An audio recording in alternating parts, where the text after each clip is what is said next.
ঠিক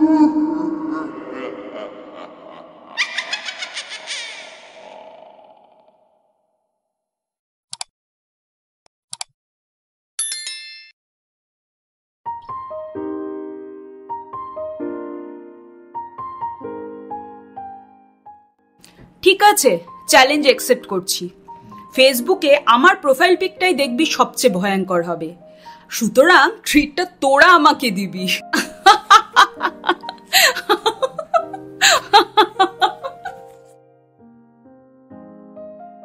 রাক্ষসে মার্কা হাসি দিয়ে সঞ্চারী সবার দিকে বিজয়িনীর দৃষ্টিতে তাকালো।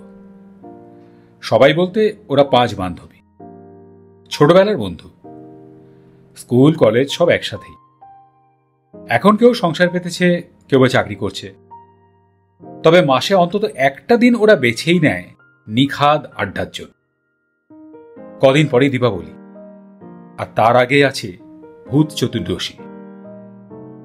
এখন একটা নতুন ট্রেন্ড শুরু হচ্ছে, বিদেশের হ্যালোইন পার্টির মতো এখানেও ভূত চতুর্দশী পালনের ট্রেন্ড। ঠিক সেটা নিয়ে কথা হচ্ছিল। তা ওরা প্রত্যেকে ভয়ানক কিছু সেজে ফেসবুকে প্রোফাইল পিকচার করবে। যারটা দেখে সবচেয়ে বেশি ভয় লাগবে সেই জিতবে, আর বাকি 4 জন একটা পার্টি দেবে। তা যে জিতবে তার তো কোনো খরচা নেই, বাকিদের পকেট বা পার্স থেকেই যাবে যা যাবার। সঞ্চারীর কথা শেষ হতেই দীপ্তি বলল, তুই তোর সুন্দর মুখের হাজার হাজার ফলোয়ারদের সামনে কিছুতেই তোর ভয়ানক মুখের ছবি দিতে পারিস না, আমি লিখে দিচ্ছি। মৃন্ময়ের সায় দিয়ে বলল, ঠিক, একদম ঠিক বলেছিস। সেই দিনই দেখবি ওর হয় পেটে ব্যথা, না হয় মাথা ব্যথা, কিছু একটা হবেই, আর নয়তো বলবে মুড নেই। সঞ্চারী বোধহয় একটু রেগেই বলল, উফ, বলছি তো দিয়েই ছাড়বো। আর তোদের সবার চেয়ে ভয়ের হবে, বরং তোরাই যেগুলো দিবি তাতে ভূত নয় পাগলি লাগবে। এতক্ষণে রেবা মুখ খুলল। একটু দুষ্টুমি মার্কা মুচকি হেসে নিজের হাতটা সঞ্চারীর দিকে বাড়িয়ে বলল, আমায় ছুঁয়ে প্রমিস কর পালাবি না চ্যালেঞ্জ থেকে, আগেরবার কিন্তু পালিয়েছিলিস। সঞ্চারী ঠোঁট উল্টে বলল, আগেরবার ব্যাপারটা এত জনপ্রিয় ছিল না, পাবলিক খেত না, এখন খাচ্ছে।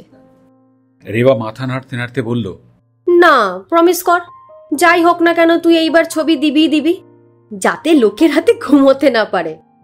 রেবার কথা শেষ হতে না হতেই সোমদত্তা বলে উঠল, আরে ওকে মেনশন করে দে যে বয়ের পিক দিতে হবে। হট পিক দিলেও তো লোকের খুব নষ্ট হতে পারে, তাই না? সোমদত্তার ফাজলাম হতে সবাই হেসে উঠল। সঞ্চারী অগত্যা মুখ বেজার করে রেবার হাত ধরে বলল, আরে ঠিক আছে ঠিক আছে, প্রমিস দেব ছবি, ঠিক আছে। দীপ্তি বলল, সঞ্চারী যদি রাজনন্দিনী মার্কা প্রোফাইল পিকচার বদলে ভৌতিক ছবি দিয়ে ওর রূপমুগ্ধ ভক্তদের হৃদয় ভাঙতে পারে, আমিও তাহলে তোদের ভদকা পার্টি দিয়ে আমার কিপ্টে বদনাম ভঙ্গ করব। হুল্লোড় উঠল বন্ধুদের মধ্যে। ভূত চতুর্দশী জিন্দাবাদ, সঞ্চারী জিন্দাবাদ, দীপ্তি জিন্দাবাদ। এইভাবে হই হুল্লোড় ফাজলামো করে আড্ডার পালা সাঙ্গ হল। চলে এলো ভূত চতুর্দশীর সেই অভিপ্রেত দিন। সন্ধ্যে নাগাদ রেবার মোবাইলটা বেজে উঠল। দীপ্তি ফোন করেছে। ফোনটা তুলতেই দীপ্তির গলা ভেসে, হ্যাঁ রেবা, শুনতে পাচ্ছিস? যাক, সঞ্চারী ছাড়া সবার সাথেই কথা হলো তাহলে। কেন, ওর কি হলো? আগেই বলেছিলাম ঠিক পালাবে। মানে আবার কি? মহারানী গতকাল মেকআপ আর্টিস্টের খোঁজ করছিল আমার দিদির কাছে। তো দিদি ওর কনসার্টের সময় যার থেকে মেকআপ নেয় সেই বিদিশাদির নাম্বার দিয়েছিল। আমি বিদিশাদির থেকে জেনেছি সঞ্চারী ওনার সঙ্গে কথা বলে অ্যাপয়েন্টমেন্ট নিয়েছিল বিকেল 4টের সময়, আর এখন দেখ 6টা বেজে গেল। ও কিন্তু যায়নি ওখানে, ওর ফোনটাও নট রিচেবল। ভাবতো বিদিশাদি কি ভাবছে। আফটার অল ও তো আমাদের থ্রুতে অ্যাপয়েন্টমেন্টটা করলো, বল। কিন্তু সঞ্চারী কখনো কথা দিয়ে না রাখা করে না, আমায় ছুঁয়ে প্রমিস করেছিল। তাছাড়া আজ দুপুরেও আমাকে ফোন করে বলেছে এমন মেকআপ করবে যে আমাদের নাকি ঘুম উড়ে যাবে। ছাড় তো, ও যা মুডি, মুড বদলাতে তো 2 মিনিট সময় লাগে না। মাঝখান থেকে পরের দিন বিদিশাদির সঙ্গে কথা বলতে গেলে আমার আর দিদির মুখটা ছোট হবে। কিন্তু তবু রে, আমার মন মানছে না। ও প্রমিস ব্রেক করে না, হয়তো দেরি করে, সময় জ্ঞান বলে তো কিছুই নেই, সব সময় 1 ঘন্টা লেট সব জায়গায়। হ্যাঁ, কিন্তু এখন 6টার বেশি বাজে। আমরা সবাই ভূত মার্কা প্রোফাইল পিক দিয়েছি, শুধু ও দেয়নি। আর মেকআপ নিতেও যায়নি, বিদেশে দেয় এখন অন্য ক্লায়েন্টে ব্যস্ত হয়ে গেছে, এখন গেলেও পাবে না ও। তাছাড়া যদি দেবারই হতো। এই দাঁড়া দাঁড়া, মিনময় ফোন করেছে, ওকে কনফারেন্সে নিয়ে নি। মৃন্ময়ের ফোনটা রিসিভ করে কনফারেন্সে নিতেই মৃন্ময়ের উত্তেজিত গলা শোনা গেল। ছোট লোক মেয়ে একটা, এরকম জঘন্য ছবি কেউ দেয়? ওর সাথে জন্মের কথা বলবো না। কি হয়েছে বলবি তো? ফেসবুকটা খোল, দেখ, এক্ষুনি সঞ্চারী প্রোফাইল পিক আপলোড করেছে, ভূত চতুর্দশী স্পেশাল। সারা মুখ রক্তে ভেসে যাচ্ছে, একটা চোখ বেরিয়ে আসছে। ইস, কি বিভৎস!